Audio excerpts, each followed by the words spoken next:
The following is a production of DallasCowboys.com and the Dallas Cowboys Football Club. How about them Cowboys? Yeah, go Cowboys! This is Mick Shots, streaming live on DallasCowboys.com and the official Dallas Cowboys app. Now, here are Bill Jones, Everson Walls, and Mickey Spagnola. And it's time for another edition of Mick Shots inside the SWBC podcast studio at Ford Center at the Star in Frisco. It is a Tuesday. It's a day off for the Cowboys players, but it is not a day off for Mickey Spagnola, who has his tie on and he's ready for broadcast duty. I thought they just had a week off. They come back for day off? They come back for one day of work and then they get another day off. Why can't we get this schedule? We need a union. That's right.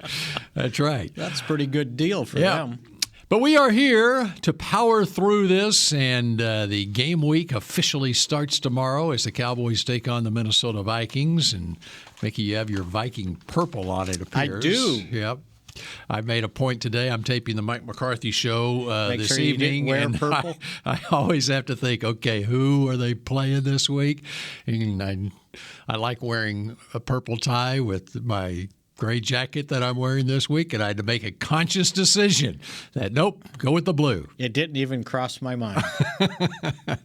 I just go in my closet and go, okay, what do I want to do today? All right. So, yes. Is this a big day? A big day. Is this a big day in, let's say, Dallas-Fort Worth or Texas sports? Texas sports, is this a big day? October 20. It's not in history, but today. The answer is yes. Yes. Chris Beam says yes. Okay. Why is it a big day? Help me. What's happening in Houston? It's the World Series, Mick. Oh. Opens today. Game one of the World Series. In What's Houston. happening at the American Airlines Center tonight?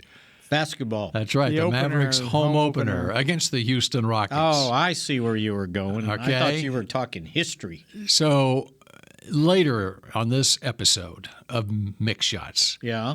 I want to ask the question, and we can discuss, why is the NFL so much more popular than these other sports?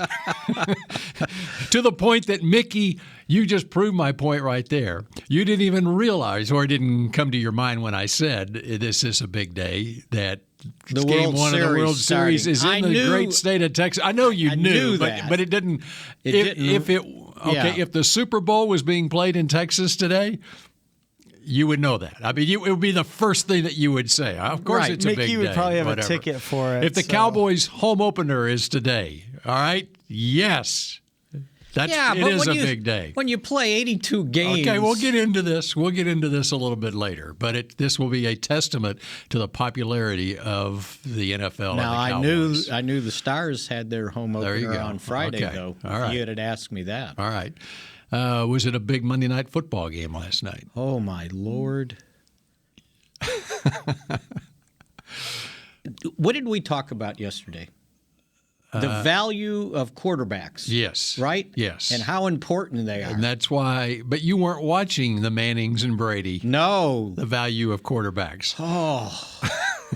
That was brutal. You know what? Here's my test on any how popular a TV show is or a sporting event. I was off yesterday, so I wasn't at the TV station, so I was home watching, and I would have loved to sit in my living room and go ahead and watch the Monday night game, even flip over to Tom Brady on with the Mannings on the Manning cast, whatever.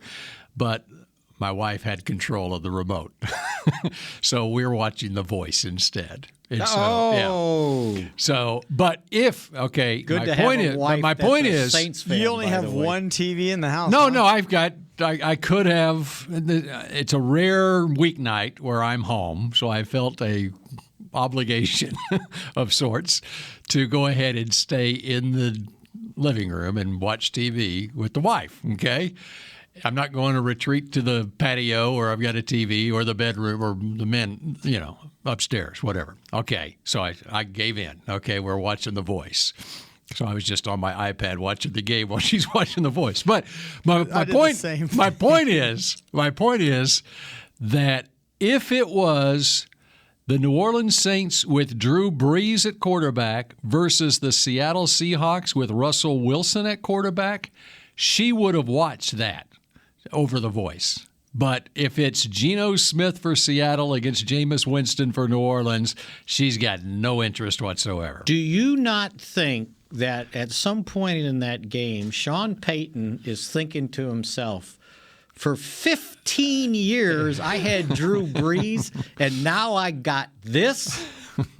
And Pete Carroll's sitting on the sideline looking at his quarterback next to him, Russell Wilson, on the sideline going, oh, my God, how did I get into this situation? And I did not hear Pete Carroll after the game, but I heard what he apparently said after the game, that he wouldn't have been in Seattle as long as he's been in Seattle if he did not have that quarterback who was on the sidelines leading the way for the last however long it's been. I mean, we 10 talked years. about how important the quarterbacks were yesterday. Yep. We talked about the top teams in the league, in the NFC, in the conference, and who the quarterbacks Would were. you like to run down those again? Starting with the unbeaten Arizona Cardinals. Kyler Murray. The Rams have one loss. They've got Matthew Matthew Stafford. The Packers have one loss. Aaron Rodgers. Cowboys have one loss. Dak Prescott. Who am I missing? Tom Brady. Tom Brady and the Bucks, yeah. And then they played that last night. Now, I understand it was raining, right? What is it called? A bomb cyclone or something? Oh, okay. I think Sean called it a bomb typhoon. I don't think he had it right. All I know, it was raining pretty hard most of the time, right? And the wind was blowing. But still, the easy passes they missed, and the one that ends up being an 84-yard touchdown pass? Right. Geno Smith. To Metcalf. He pushed the DB down, just pushed him to the ground. And the guys, those guys that do Monday Night Football, by the way, Yeah. they are so critical of everything that goes on. I think they've been coached that or something. It's by unbelievable. producers. Yeah. It gets annoying, especially the play-by-play guy. Just tell me what's going on. I don't need to hear your opinion. That's why you got the other two guys there. I mean, it goes but back. they never mentioned the fact that Metcalf just shoved Lattimore to the ground. How did the officials miss it? Well, Lattimore was for the ride, honestly, because he grabbed onto him from the jump. And Well, just then they rid him should have about 10 yards. Then down they the should have field. called interference, Yeah, I'm one just way or saying. another, right? But that was it. That was the play of the game. And that was that the first series? It was, wasn't it? On the Yes, Monday it's night, 7-0 after that. I hesitate to be critical of broadcasters. Well, I can do it. But that is something on the Monday night broadcast. They've struggled so much to come up with a team for the Monday night broadcast. And that's where Witten got thrown a disservice. And I worked, Joe Tessitore was an intern with me at Channel 5 back in the early 90s. Well, you needed to teach them a few more lessons. But I think it's more, though, that they've been coached or taught, or they feel an obligation to be more than the game, and and they're opinionated and so forth. That what they need, though, is to go back and go listen to Monday Night Football when Monday Night Football was the thing. Right. We're going back to the 70s and into the 80s with Andy Don Meredith and Howard Cosell. Frank Gifford, he was never like that, okay? Go back and listen to Summerall with Madden. Summerall was understated as you can possibly be, and Madden was the show, okay? Nance with Romo. Nance lets Romo be Romo, okay? And so anyway. Yeah. Off that soapbox. But anyway, whatever. that game was brutal. That's all I got to say. Well, and so I missed the Brady with the Mannings. Yeah, okay? I didn't see that either. I tuned in the second half after she went to bed, and so I caught the last quarter of the Manning cast. They had Breeze on at the end. They had Sue Bird, who's a star for the Seattle WNBA team, on prior to that. It was not even when Breeze was on at the end. It was not apparently what I'm hearing that the Brady part of the Manning cast was like. Apparently, it was pretty good. I've got a solution for you. Okay. On your TV scene Yes. at home. Yes. So we treated ourselves at Christmas to buy a bigger TV. Yep. So we moved the other TV, and I thought I could just carry it into the bedroom, right? It was too heavy for one person. So I just kind of put it on the floor off to the side in the living room. No, it's still there. It moved. It moved on Saturday because we were hosting somewhat of a little neighborhood party, right? So from December 2020, whatever it was, 2020. yeah, when nobody could come in your house. to Saturday, that TV's been there, right? Yep. And I've got one of those little plug-in antennas to get the local channels, and I can connect my laptop to it to get the other channels. I can sit there and watch, if I wanted to, the game, and she could have watched The Voice if she wanted to at the same time. Yep. And all I heard for 8 months was, God, this looks like trash. Put this TV There's no way my wife floor. would put up with that. Right? There's no way. And so a buddy of mine built a new house, and in his living room, he had one of those entertainment things against the wall, and he put slots for 2 TVs. Wow. One for him, one for her. Oh, that's great. Right? And you don't have to go to another room. Hey, I've threatened to do that. And if you want to listen, right, you can just put headphones on and plug it in. Here's what I've done. We've got a patio. This is 8 years ago. We added on to our patio, whatever. So I got a TV out of the back porch. And if I sit on you can see both. I can watch a game on the patio and pretend that I am engaged with whatever is happening in the living room. And I'm sharing, right? Yes. Golly. So, anyway, Babe Laufenberg got on me once. After I first put that in, it was like I put it in. It was January, NFL playoff time. And so I was on the back porch. She was watching whatever she's watching in the living room. I had all winter gear on, and I'm watching NFL playoff games on my back porch. And Babe Laufenberg still kidding me about that. I'm going to have to move it back in there tonight so I can watch the World Series at the same time. All right. Do you want to get your Brady story in now? That's what I was leading to with the Manning cast, and Brady revealed about the 600th touchdown. Oh, on the fan that had the ball, and he was nice enough to give it back. Right. Well, it's turned out, okay, you don't have that ball, right? But, in 20 years, is that going to be a big deal? But the big deal is today, right? Because he ended up getting, 2 signed jerseys, I believe. Okay, the team had already committed to giving him 2. This fan, Byron Kennedy, Byron Kennedy. The team had already committed to giving him 2 signed jerseys and a signed helmet from Brady, a signed Mike Evans jersey, as well as the wide receiver's game cleats, plus a $1,000 credit to the Buccaneers store, and season tickets for the remainder of this year and all of next year. And then explain to me. Was that enough? No. That was not enough. Let's get $60,000 worth of Bitcoin. Wow. I'm not sure what that is. Can I take it down? That's what Brady revealed that last night with the Mannings, right? So can I take that Bitcoin down to the store and they'll give me change? You got me. I need to go down to the Mavericks home opener and find out from Mark Cuban what do you do with that? What do you do with it? But I think he made out like a bandit. Yeah, he certainly did. That's right.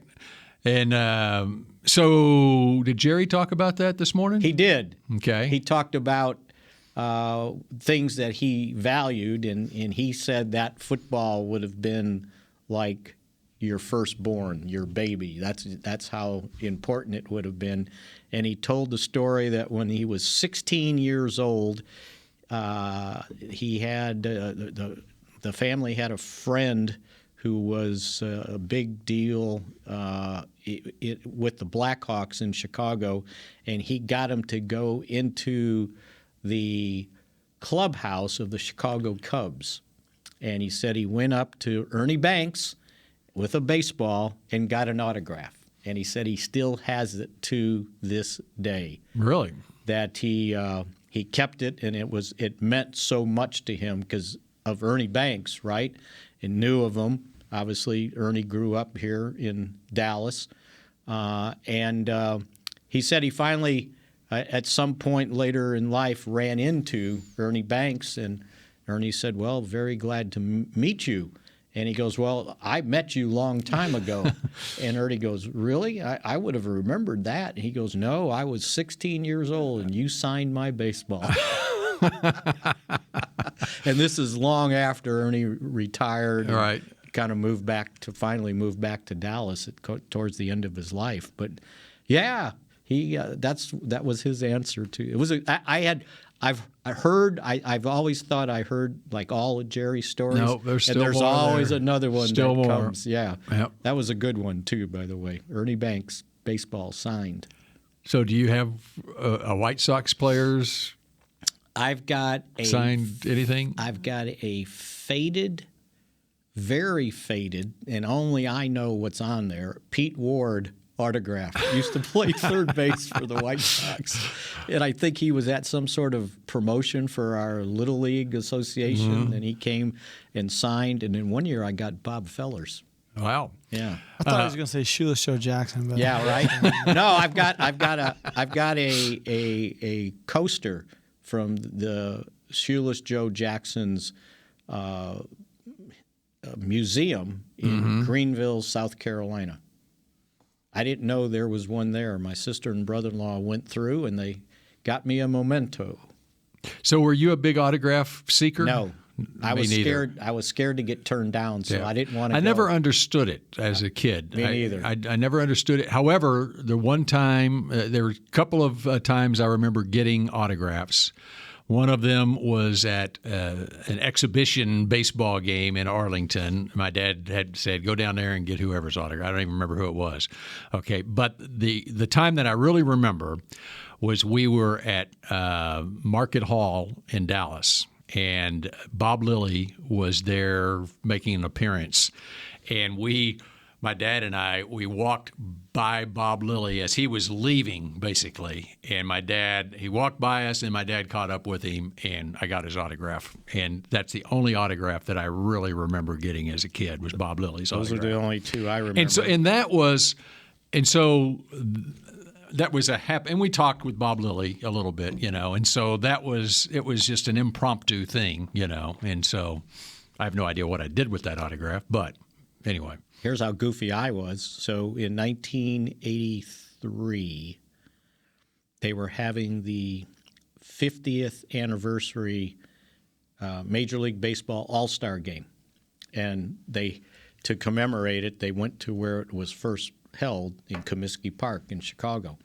And I got to go in there and cover the festivities, right, and the game. So they had the old-timers deal the day before.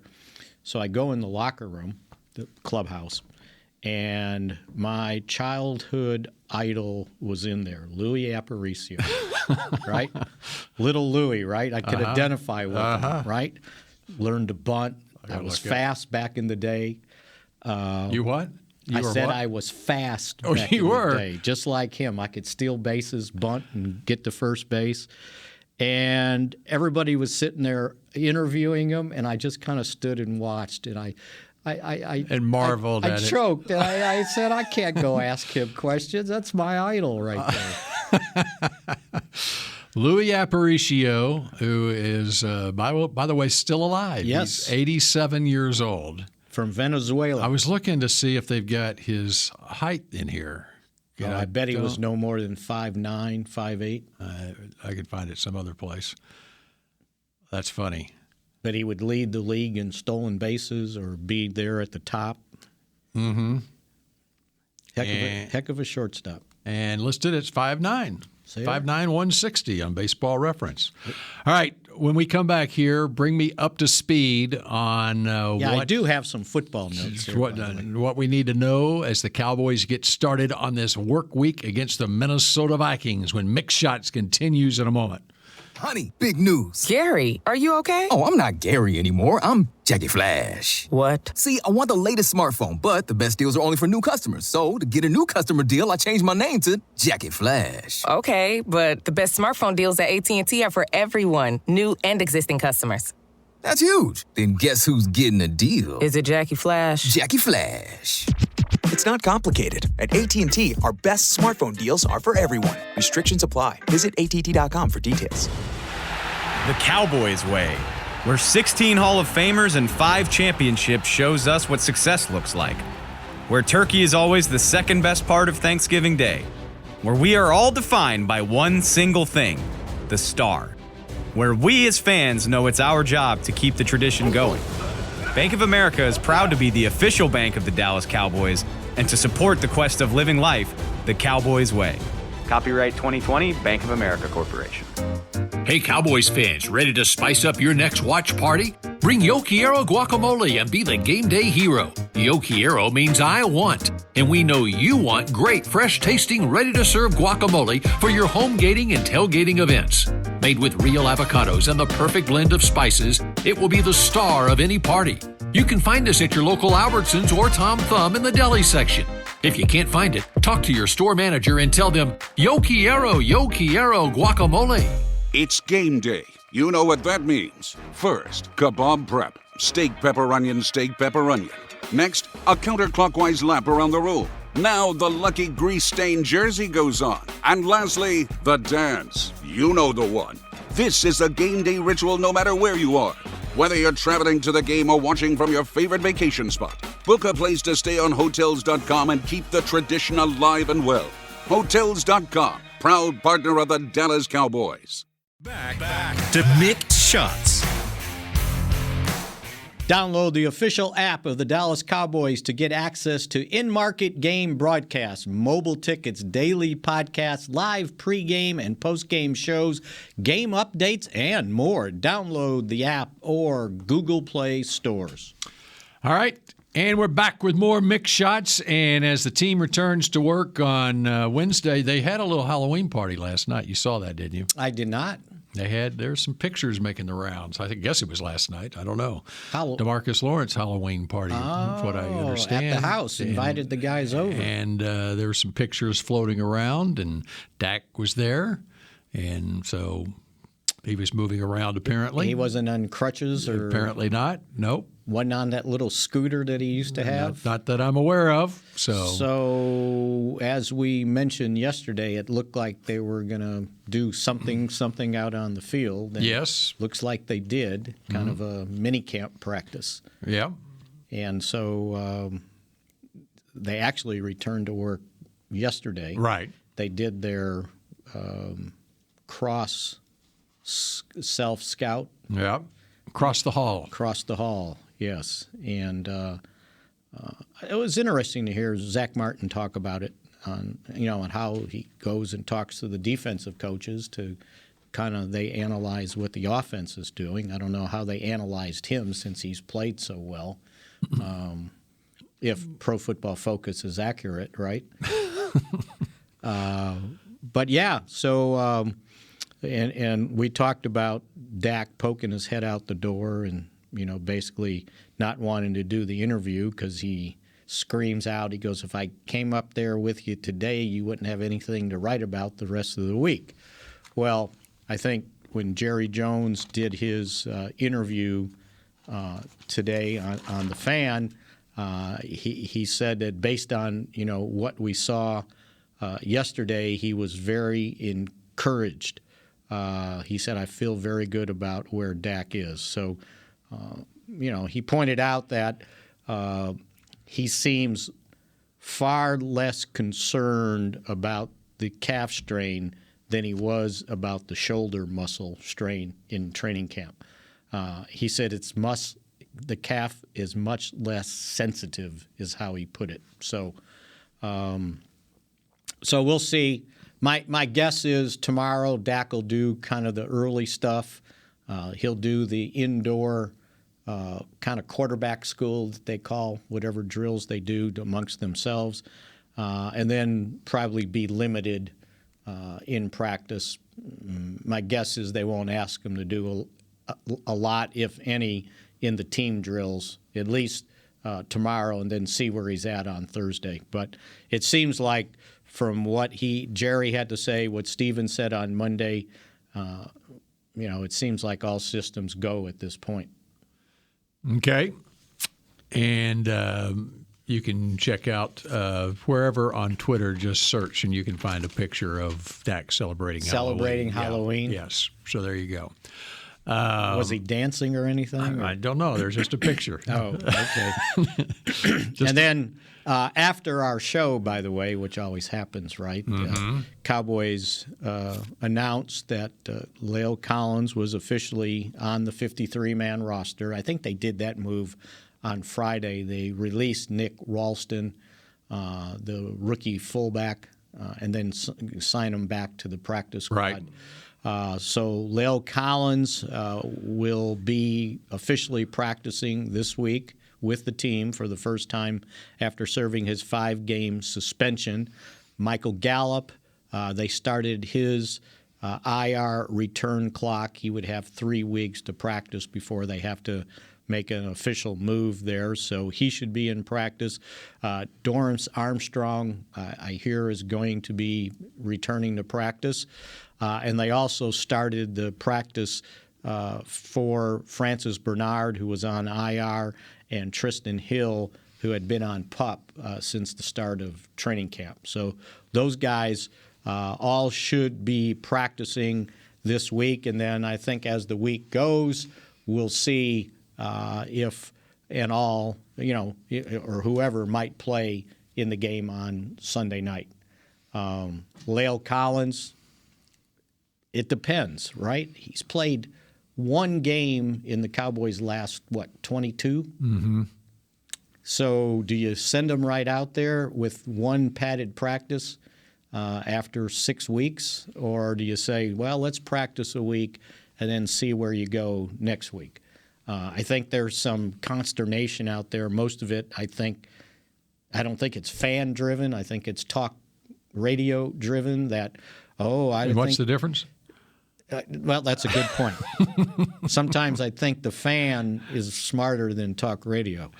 That the Cowboys are upset with him, and because they won't say he's immediately going to start this Sunday, that they're thinking that, well, I don't know, maybe we'll trade him, or maybe we're still mad at him for the 5-game suspension, which none of it made sense to me whatsoever. When you had a Pro Bowl quality right tackle, you're not going to mess with him. He's going to be here. There's no way you're trading him. Why? Because Terrence Steele is taking over the right tackle position. But even if I know. Okay, let's for a second say Terrence Steele is playing at a Pro Bowl level.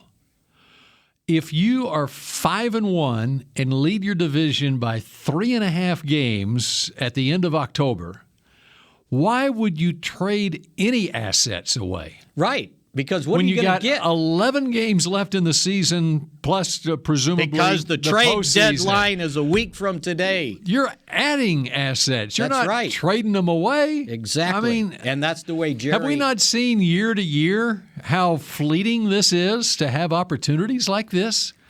And that's what Jerry pointed out last week. He said, we don't need to trade. We got guys coming back. Those are our trades. Right? They're coming back to the roster. And you're certainly not trading away guys that you value. And he said, we're going to have a hard enough trouble fitting these guys back on the roster. Right. Let alone bringing in somebody from outside. Mm-hmm. So, I was very amused at that. And I'm also amused at the Michael Gallup talk about, he's going to be a free agent. You got Cedric Wilson. Well, guess what? Cedric Wilson's going to be a free agent next year, too. So don't try to get fancy. Don't start looking ahead when you're in the moment right now. Stay in the moment. You got an opportunity here. Why would you do anything to your roster to diminish the talent? Right, and the depth that you need going forward, because you don't know what might happen. This isn't Sunday baseball. Night. It's not the NBA trade deadlines. Yeah, it's a different game. People would point out, well, they got rid of Jalen Smith. Well, there was a reason for that. And I'm not talking the money reason. Jalen Smith wasn't valued as far as his play on the field, in my opinion. And I didn't hear and maybe I wasn't paying attention enough to the Packer game this past Sunday, but I don't remember hearing his name. And the week before, in his first game back playing for the Packers, he played 17 snaps and he zeroed out. He didn't have one participation. And it's not to knock him. That's just where he is shown to be in his career. His career at this point. Right, exactly. And this. I mean, there has been in the past talk about, you got so much at wide receiver, and Gallup's in his contract year, and what could you get for him? I mean, why would you want to trade Michael Gallup? Plus, you look at their situation now without Gallup. And one wide receiver gets hurt. Right. Then what? Right. What if it's CeeDee Lamb? Mm-hmm. You feel good about Cooper, Cedric Wilson, and Noah Brown going out there? Right. Probably not. Yeah. So, just be sensible and think about today. Don't worry about a year of tomorrows. Mm-hmm. So, anyway, all those guys should be back in practice, and we'll see how much they're able to do. But for Gallup, Tristan Hill, and Francis Bernard, they all have 3-week window to so work you're looking at Minnesota, home against Denver, home against Atlanta, right, and then at Kansas City. So somewhere those guys. The 3 weeks. Those are 3. So would they by 3 weeks let's say in the case of Gallup, he would have to be activated before the Atlanta game, or do they give him the Monday after for the following week? I think you get 3 full weeks. Yeah. So and then weeks, Tristan Hill's a different story because he was on PUP. So those guys, if I remember correctly, you got 3 weeks once they start practicing, and then you have 2 more weeks to decide if you want to put them on the 53 or leave them on PUP for the rest of the year. All right. So the next question let's say on Gallup, the 3-week window opens for practice for him. Let's say 3 weeks from now, they determine that he's not ready or he had a setback in practice. He then is still on IR. Right. Can he come back? I think not. I think once is you it for the season? Once you start the 3-week window, then you got to make a decision. And then if you don't activate him within the 3 weeks, he's done for the year. So in their mind, they wouldn't start him back to practice if they didn't think within a 3-week window that he'd be back and ready to go. And who knows? He might be back this week. Right, because they might have done this last week. We don't know where he is, right? But there was no reason, right, to start that window in case he did have a setback, right? Like they started the windows 2 games ago for Kelvin Joseph and Sean McEwen, and so those guys are getting close to have to make a decision on them, right? If they were on injured reserve, but again, you're getting all these guys back, but you're going to have to start cutting people, right? And if you look at the roster. There's not a bunch of, stuff at the end of the roster that you're going, I really don't need that. They're just here for developmental purposes. I mean, start looking at it. Who you cutting? Mm-hmm. I counted last night that in their release that has the snaps, they've played 60 guys already, and it's only 6 games. Mm-hmm. So now if you're going to bring some of these guys back so they have played 60 guys. So there's a 16-man practice squad. Now, some of those practice squad guys are included in the 60. Right, and you know what? I didn't count the practice squad guys. So if I remember correctly, when Dan Quinn talked about it, he said we played 63 guys. Okay. So those are the practice squad guys that have been called up. But I think on the list of snaps, they list the practice squad guys. Mm-hmm. Like you could have played some of those games. Yeah. So I think it's 60. But yeah. And then there's been some comings and goings on the practice squad. So basically, at the start of training, you got a 90-man roster in training camp. And so roughly 76 guys have had jobs. Right. Okay, at least. Yes. This season, out of the I understand that some of them weren't necessarily in training went camp. back and forth. Right. Right. But so yeah. in this day and age, and with these rules, as far as IR, which I love, which I think they should have done a long time ago myself, and made more economic sense too, when you're investing so much money in these players that if they're able to come back within 3 weeks, then bring them back. And the thing that governs that is a salary cap, where you can't stash guys. Right, but. The other thing is they may sit there and go, well, okay. And the only two guys that we didn't mention, Lawrence and Neville Gallimore, are probably a couple weeks away. But what we didn't mention was they can sit there and go, okay, maybe these guys are ready to play, but if we bring them back, who am I cutting? Say it's Gallup. Mm-hmm. You're going to cut Simi Fehoko? Because if you do, then he's got to go through waivers, and somebody might look up and go, well, I had a 5th-round grade on that guy too. I think I'm going to add him to my team, and you don't get him on the practice squad. So maybe some of the decision is, well, let's wait a week because somebody might get hurt. Exactly. They got to go to IR. That's right. And now I've got an open spot. That's right. And it creates a spot organically instead of saying, or when Tristan Hill comes back, you're going to have to cut somebody if you're going to put them on the 53. And they don't have enough defensive tackles as it is.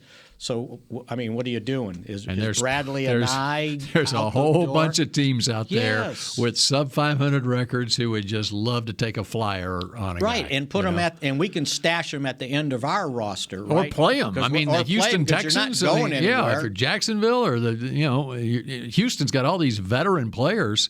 They're going to be getting rid of a lot of those guys, even if they don't trade them.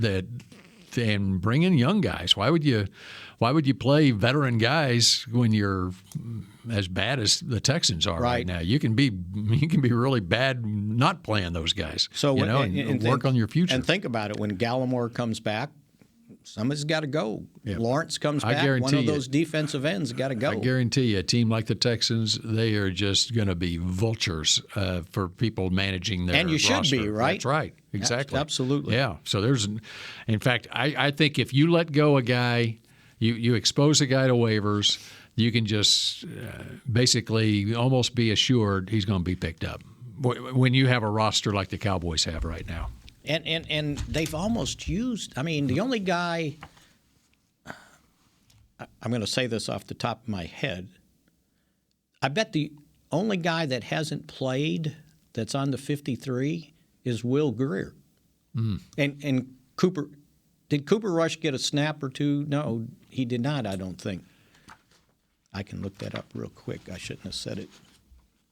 He did. Didn't he go in and mop up one of the games? Philadelphia. Yeah. So Will Greer is probably the only person on the 53 that has not played a snap. And Cooper Rush had 3 snaps against Philadelphia. Right. So, all right, we continue with more mix shots in just a moment. At Smoothie King, we are blending goodness to fuel your greatness. Every blend is crafted to help you achieve your health and fitness goals. Smoothie King uses only whole fruits and organic veggies. You'll never find sugary syrups or artificial flavors, colors, or preservatives. And unlike some other smoothie places, there are 0 grams of added sugar in many of our blends. Smoothie King is proud to be the official smoothie of the Dallas Cowboys. Place your order in the app or online for pickup or delivery. Smoothie King, rule the day. Hey, Cowboys fans, ready to spice up your next watch party? Bring Yo Quiero guacamole and be the game day hero. Yo Quiero means I want, and we know you want great, fresh-tasting, ready-to-serve guacamole for your home gating and tailgating events. Made with real avocados and the perfect blend of spices, it will be the star of any party. You can find us at your local Albertsons or Tom Thumb in the deli section. If you can't find it, talk to your store manager and tell them, Yo Quiero guacamole. The Cowboys way, where 16 Hall of Famers and 5 championships shows us what success looks like. where turkey is always the second best part of Thanksgiving Day, where we are all defined by one single thing, the star, where we as fans know it's our job to keep the tradition going. Bank of America is proud to be the official bank of the Dallas Cowboys and to support the quest of living life the Cowboys way. Copyright 2020, Bank of America Corporation. Hi, I'm Clint Tillison with United Ag and Turf. Before you can park yourself in front of the game, park yourself in a John Deere and power through your chores. Our Land Run package is a 1025R, 25 horsepower tractor with a loader, rotary cutter, and a box blade for $229 a month. And the price you see is the price you'll pay, no surprises. So don't miss another kickoff. Visit UnitedAgAndTurf.com. Offer ends February 1st, 2021. Restrictions apply. See dealer for details. Now let's get to work. Back to Mick Shots. Dallas Cowboy cheerleaders making the team is back for another exciting season. Don't miss new episodes every Friday at 9, 8 Central, only on CMT. All right, and Everson will be back with us tomorrow. What do we got? 5 minutes left on this episode of Mick Shots. We'll dive into the Minnesota Vikings tomorrow, and it is a Minnesota team. When you look at them, of course, they had the bye also this past week. Highly unusual. Both teams coming off a bye. How about that? Making it equitable. And let's see. They play. Their last game was at Carolina, which they won in overtime. They have 2 straight wins to get to 3-3 on the season. Have you looked at who their losses are against? They lost the season opener at Cincinnati. How are the Bengals doing this year? Pretty good. They lost to them by 3 points, 27-24. Their second game, they lost at the Arizona Cardinals by 1 point, 34-33. Pretty good team. Then they beat Seattle 30-17. In the fourth week, they lost at home against Cleveland 14-7. So would it surprise you if they up and beat the Cowboys Sunday night? The last 2 games they beat Detroit. Okay, this is the counter to that. Those are 3 pretty good teams they lost to. They beat a winless Detroit team by 2 points, 19-17, 2 weeks ago on the October 10th. I take back what Carolina I just said. Handed them what was then their 3rd straight loss in overtime, 34-28. Okay, so I take it back. Now, having said that, okay, in this league, I mean, the Vikings are coming off a bye. They've got 2 straight wins. I don't care who they're against. They are capable. And they're home. Right. And they'll have a roof over their heads, right? Mm-hmm. And Mike Zimmer, pretty good defensive coordinator. Right. And McCarthy and Zimmer have matched up a time or two over the last half decade. And they should have some insight into that Minnesota defense with George Edwards. That's right. Is now on this side the former defensive coordinator there. Cousins on the season has 2 interceptions and 13 touchdown passes. And you know he likes to air it out. And Adam Thielen and now Justin Jefferson had an ankle issue prior to their last game, but he played and had 8 catches for 80 yards. Guess so he's okay. He's fine. Yeah. So it was just – and then they got Dalvin Cook back.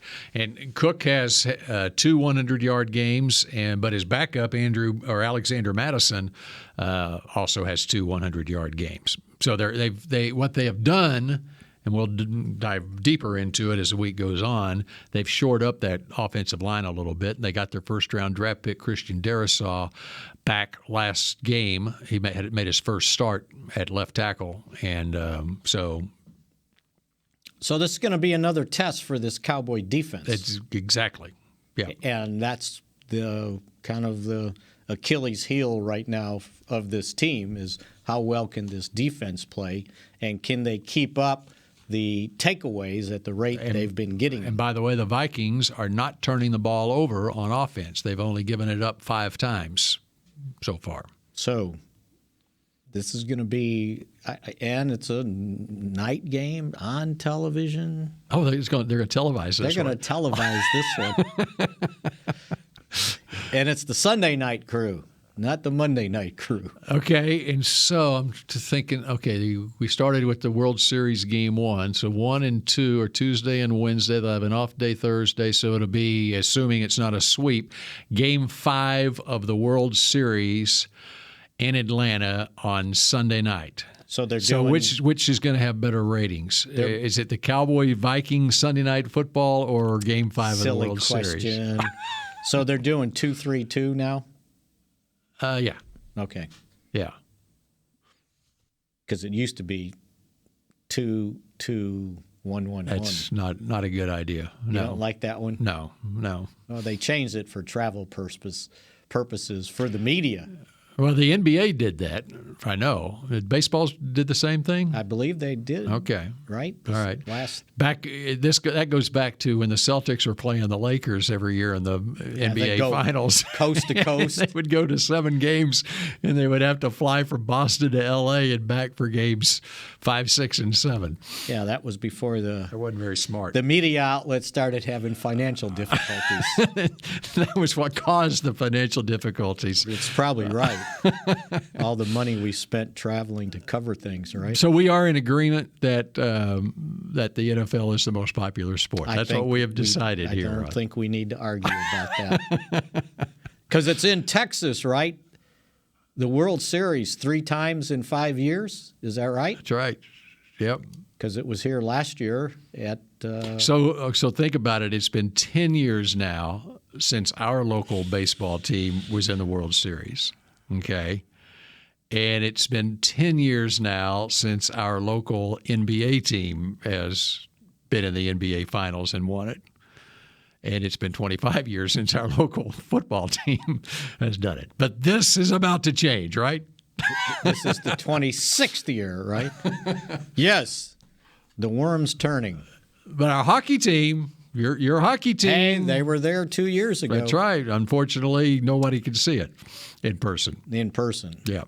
Tampa Bay in the way. Mm-hmm. I got so tired of seeing the signs up when we went to Tampa for the game. Yeah. And all over town, it was like 2-time defending Stanley Cup champions. Champions. Yep. All right. Well, that does it for this edition of Mick Shots, and we will see you again tomorrow when Everson Walls will be shouting "Go Cowboys" at the end of Mick Shots. See you tomorrow. Very good one. This has been a production of DallasCowboys.com and the Dallas Cowboys Football Club. How about this, Cowboys?